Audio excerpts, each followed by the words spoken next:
سارے پہلو ہیں. ہزاروں لوگوں کو قرآن پاک ٹھیک پڑھنا نہیں آتا. ہزارہا لوگ ہیں جو قرآن مجید کے مطالب سے آگاہ نہیں ہیں. دین کی بنیادی ضروریات سے لوگ نابلد ہیں. میں آپ کو کس طرح یہ بات سمجھاؤں کہ ہزاروں کی تعداد میں طلاقیں اس لیے ہوتی ہیں کہ مردوں کو طلاق کے مسئلے نہیں آتے. انہیں پتہ نہیں ہے کہ مجھے حقوق زوجین کے معاملے میں کیسے چلنا. ڈھیر سارے گھروں میں تباہی اس لیے ہے کہ تربیت اولاد کا دینی منہج ہمیں نہیں پتا. اپنا حصہ ملائیں دین کے کام میں. ایک آدمی کو اگر تو نمازی کرنے میں کامیاب ہو گیا تیری زندگی بدل گئی. وہ دین بیزار لوگ جو ہمارے بیچ بیٹھ کے ہماری نوجوان نسل کو پگڑی اور داڑھی کا نام لے کے بنیادی طور پر دین سے دور کرتے، ایسے نوجوانوں کو دین کا پیغام محبت دے کر دین کے قریب کرنا ہماری ڈیوٹیوں کا حصہ ہے. ہمیں ذمہ داری کا احساس کرنا پڑے گا. ہمیں یہ خاص قدم اٹھانا پڑے گا، توجہ دینی پڑے گی. مساجد، مدارس، میں آپ سے عرض کروں اتنی ڈٹ کے مخالفت ہوتی ہے نا مدرسوں کی، اتنی ڈٹ کے. میں ادارہ چلاتا ہوں، اس کے چلانے میں جو مشکلات ہیں وہ تو ہم بتا نہیں سکتے آپ کو، اس لیے کہ میری قوم، میرا اس قوم سے تعلق ہے جو نعت خواں امیر کرنا چاہتی ہے، مدرسے نہیں. ہاں نقیب خطیب پیدا کرنا چاہتی ہے، شعر و شاعری کی زندگی کو پروان چڑھانا چاہتی ہے. فقط ہمارا ان لوگوں سے تعلق ہے جو لاکھوں کروڑوں روپیہ محافل پہ لگائیں گے. اور قاری صاحب بیچارے اگر مسجد کا کوئی ہونے والا کام کسی وقت بتا دیں گے تو وہ بڑی مشکل آ جائے گی ان کے لیے. یہ کیسے ہو سکتا ہے، آپ نے یہ ڈیوٹی بتا دی. مدارس، اور جتنا اہم رول دین کو پھیلانے میں مدارس اسلامیہ کا ہے، اتنی زبردست. لوگوں کا خیال ہوتا ہے میری طرح کے لوگ شاید کام کرتے ہیں، ڈیوٹی کرتے ہیں. یہ 10-15 لوگ آپ کو نظر آتے ہیں جو آپ کو کہیں میڈیا پر یا ادھر ادھر ڈیوٹی کرتے. مخلص لوگ اپنی جگہ پہ وہ بھی بڑا ہی کام کر رہے ہیں، جو میڈیا پہ آ کے بھی اخلاص سے اور درد دل سے کو دین کی، ان کی بھی کسی بات کی حوصلہ شکنی نہیں. لیکن ہزارہا اساتذہ جو مدارس میں بیٹھ کے پڑھاتے ہیں، جنہوں نے وہ سارے لوگ تیار، آپ سمجھ نہیں سکتے کتنا بڑا کام. حفظ کا استاد جو ہوتا ہے نا، اس کی ڈیوٹی 24 گھنٹے ہوتی ہے فجر سے پہلے، اور اس نے بچوں کو اٹھانا ہے. تنخواہ تو ہم انہیں دینا نہیں نہ چاہتے جی، تنخواہ نہیں دے دی انہوں نے. ہم بھی مولوی امیر نہ ہو جانا. مولوی نو تے سوٹ بھی 27ویں والی رات دے ہی تاکہ کدھر سوان کے عید والے دن پا نہ لوے، کیونکہ 27ویں تو بعد تے درزی پھڑتا ہی کوئی نہیں. کیوں حضرت؟ ایسا ہی ہے نا، اس وقت تو نہیں نہ لیتا. تو ہم چاہتے ہیں مولوی ہماری مرضی کے ہماری طرح کا سوٹ نہ پہن لے. مدارس کی مضبوطی آپ یہ دیکھ لیں، یہ صلاح الدین ایوبی کا تعلق بھلا کس چیز سے تھا؟ غوث اعظم کے مدرسے سے. حضور غوث اعظم کے مریدوں کی جماعت اس کے ساتھ شامل تھی. کون لوگ تھے جنہوں نے مدارس سے فیض پایا؟ رازی اور غزالی، حضور غوث اعظم، خواجہ اجمیر، یہ سب لوگ مدارس کے لوگ ہیں.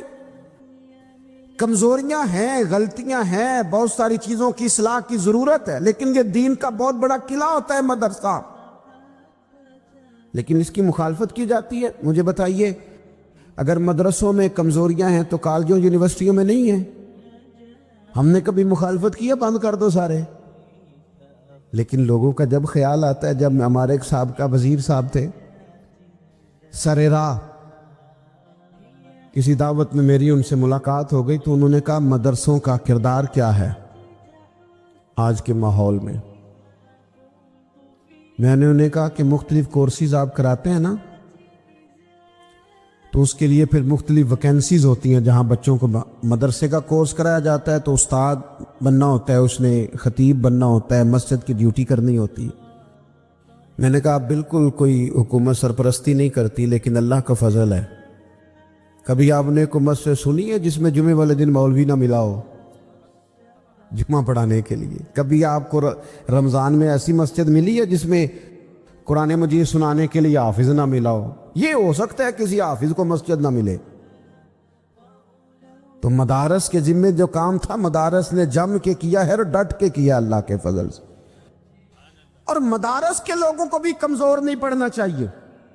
کبھی کسی وزیر مشیر مالدار کے روب میں نہیں آنا چاہیے، قطعاً نہیں. کیوں؟ کہ یہ وہ عظیم لوگ ہیں رسول اللہ صلی اللہ علیہ وسلم کے دین کے غلام، کہ ابھی ایک لفظ نہیں پڑا ہوتا الف با تا سا، پہلے دن گھر سے نکلتے ہیں تو حضور فرماتے ہیں اللہ کے فرشتے ان کے پیروں کے نیچے پر بچھا بھی دیتے ہیں. پہلے دن اتنا بڑا اعزاز ملتا ہے. تو حضور کی محبت کا تقاضا ہے دین کا کوئی کام کیا جائے. ایک خاتون مسجد نبوی شریف میں جھاڑو دیتی تھی پر کوئی کام تو کرتی تھی نا. اور کس مسجد میں؟ جہاں 70,000 فرشتے صبح آتے ہیں 70 شام آتے ہیں.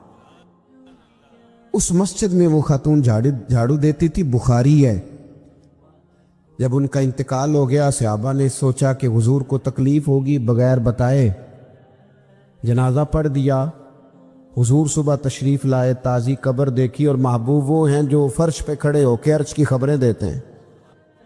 نبی پاک علیہ الصلوۃ والسلام نے فرمایا کہ مجھے اطلاع کیوں نہیں دی اس کے انتقال کی؟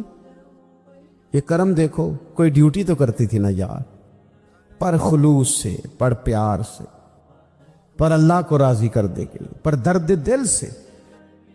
اور دین کی ڈیوٹیاں کرنے والے دوستو سنو، حضور صبح آئے، قبر کو دیکھ کر فرمایا مجھے کیوں نہیں بتایا؟ یا رسول اللہ آپ کو تکلیف دینا مناسب نہ جانا. تو قبر پہ کھڑے ہو کے حضور نے فرمایا صف بناؤ میں دوبارہ جنازہ پڑھاؤں گا. صف بناؤ میں دوبارہ جنازہ پڑھاؤں گا. کوئی ڈیوٹی تو. تیسرا تقاضا حضور کی محبت کا، سمجھو میں بس بڑی جلدی بات سمیٹنے لگا ہوں. حضور کی امت سے پیار کرو، یہ نبی پاک کی محبت کا تقاضا ہے. حضور اس بندے سے بڑے راضی ہوتے ہیں جو حضور کی امت سے پیار کرتا ہے. آپ کو پتہ ہے حضرت جبریل امین علیہ السلام نے معراج کی رات حضور علیہ الصلوۃ والسلام سے عرض کی تھی کہ اللہ کی بارگاہ میں عرض کیجئے گا میری بھی ڈیوٹی لگ جائے آپ کی امت کے ساتھ محبت کرنے پر. تو یہ کیوں کہا تھا انہوں نے؟ علماء نے لکھا اس لیے کہا تھا کہ حضرت جبریل بھی جانتے ہیں کہ حضور کی امت سے محبت کی بات کی جائے نا تو نبی پاک راضی ہوتے ہیں. امت سے پیار کرو گے نا، امت سے. ایک صرف بات کا خیال رکھنا، عقیدہ برا ہو تو بات دوسری ہے، ورنہ میرے محبوب کی امت کا ایک ایک شخص جو مدینے والے کا کلمہ پڑھتا ہے، جو حضور کا غلام ہے، اس کے بارے میں اپنے دل میں گنجائش رکھنا، پیار رکھنا، وارفتگی رکھنا. او دوستو یہاں لوگ کس کس طرح گروہوں کو، جماعتوں کو سپورٹ کرتے ہیں. نبی پاک نے اس امت کی کثرت پر فخر بیان کیا اور حضور فرمانے لگے 120 صفیں جنتیوں کی ہوں گی، قیامت میں 80 صفیں صرف میری امت کی ہوں گی. میں کثرت امت پر فخر کروں گا. ان لوگوں سے پیار کرنا ہے، ان کے دکھ درد کو سمجھنا ہے. پتہ ہے آج کیا ہوتا ہے؟ آج ہمیں نا مختلف چھوٹے چھوٹے ملکوں میں بانٹ دیا گیا، تو ہم کسی دوسرے مسلمان بھائی کا درد نہیں محسوس کرتے. ہم گھروں میں نہیں محسوس کرتے. پڑوسی پر ظلم ہو رہا ہو تو ہم کہنے پتر ساڈا نہیں مسئلہ، یہ مسئلہ ہے، تینوں کی لگے. حالانکہ پڑوسی کی آگ اس لیے بھی کسی وقت بجھا دینی چاہیے کہ پڑوسی کی نہ بجھائی جائے تو اپنا گھر بھی زاد میں آ جاتا. آج امت مسلمہ سے ہمیں بس لگا دیا گیا اپنے حصے کی روٹی کماؤ، اپنے حصے کی کوٹھی بناؤ، اپنے حصے کی گاڑی خریدو، اپنے حصے کا کام کرو. امت کا درد، امت کی بات، وحدت امت کا تصور، امت کا دوبارہ سے وہ شان ارسل رسولہ بالہدی ودین الحق لیظہرہ علی الدین کلہ، وہ تصور کب ہوگا؟ اس وقت ہوگا جب ہم بات امت کی کریں گے. نبی پاک علیہ السلام نے فرمایا مسلمان کی مثال ایک جسم کی طرح ہے. جسم کے ایک حصے کو تکلیف ہو تو سارا آزمائش میں آ جاتا ہے. مجھے بتاؤ یہ انگلی درد کرتی ہو، یہ انگلی جسم کا حصہ ہے نا، تو میرا خیال ہے دماغ یہ کہہ دے گا کہ انگلی کی درد ہے نا مینوں کی لگے، دل کہہ دے گا کوئی نہیں ٹینشن لینی انگلی کا مسئلہ ہے نا. ایسا نہیں ہوتا، بلکہ جب انگلی میں درد ہوتی ہے تو دماغ منصوبہ بندی کرتا ہے کہ اس کا علاج کیسے ہو سکتا ہے. دل پریشان ہوتا ہے، پیر چل کے جاتے، ہاتھ وہ دوائی وصول کرتے، دانت اسے چبا کر، حلق اسے نگل کر، معدہ اسے ذخیرہ کر کے جسم میں پھیلاتا ہے، پھر جا کے انگلی شفا پذیر ہوتی ہے. ایک حصے کو درد ہو تو سارا حصہ کام پہ لگ جاتا ہے.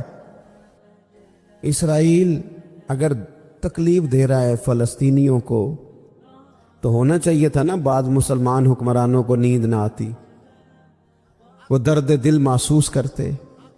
ہونا چاہیے تھا نا کہ بعض لوگ یہاں ہم کیا کرتے ہیں بھلا بیٹھ کے، اب تو مجھے بعض چیزوں سے کوفت بھی ہونے لگا. ہم دیتے ہیں بیان، مذمت. آپ کے بیان دینے سے کیا ہوگا؟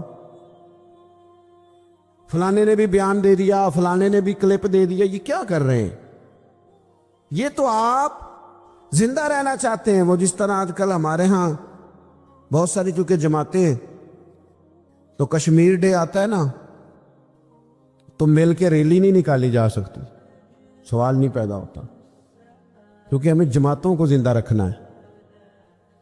اس جماعت کی خبر الگ لگنی چاہیے، اس جماعت کی خبر الگ. تو ایسے کوئی انقلاب آئے گا؟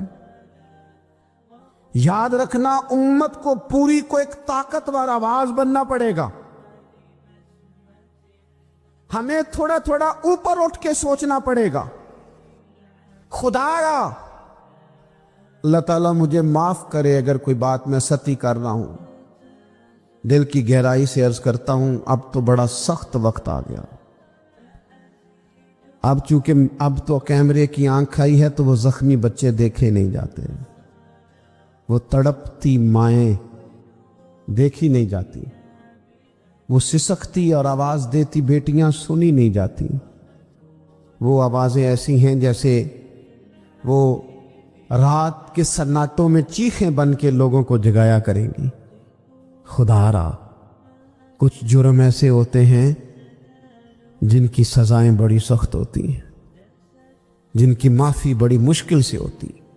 اپنے اندر جذبہ ایمانی پیدا کریں.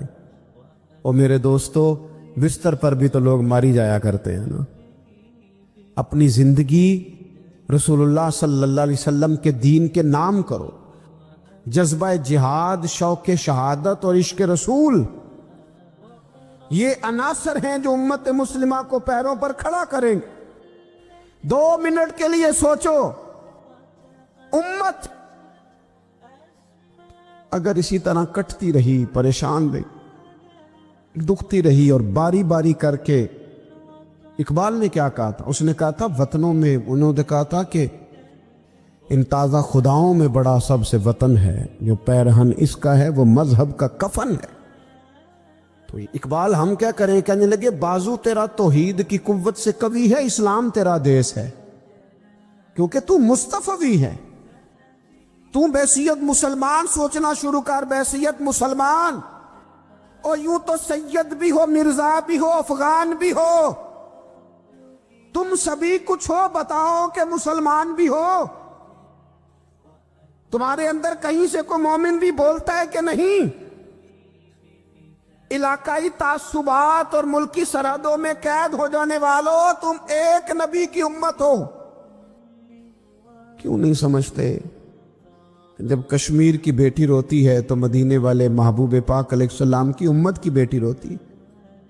جب فلسطین کی بیٹی روتی ہے تو امت کی بیٹیاں روتی. خدا را کچھ درد دل اپنی طبیعت میں پیدا کریں. میں حکمرانوں کی بات نہیں کرتا، میں تو عام لوگوں سے ایسے تبصرے سنتا ہوں جو نہیں کرنے چاہیے. وہ نہیں جی نہیں.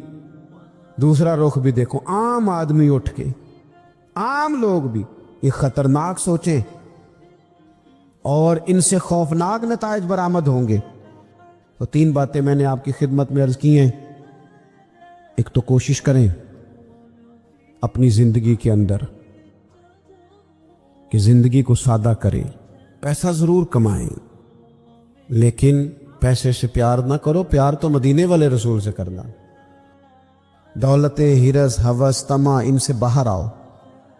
اور دوسری گزارش آپ کی خدمت میں یہ عرض کی ہے، کچھ نہ کچھ دین کا کام، اور اس میں بھی شہرتوں سے بچتے ہوئے، تصویروں سے بچتے ہوئے۔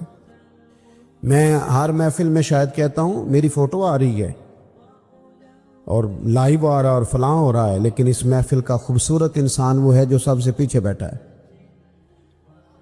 وہ کسی فوٹو کے لیے نہیں آیا، اور میں ڈھیر سارے لوگ دیکھ رہا ہوں، یہ جو آگے بیٹھ جاتے ہیں بعض اوقات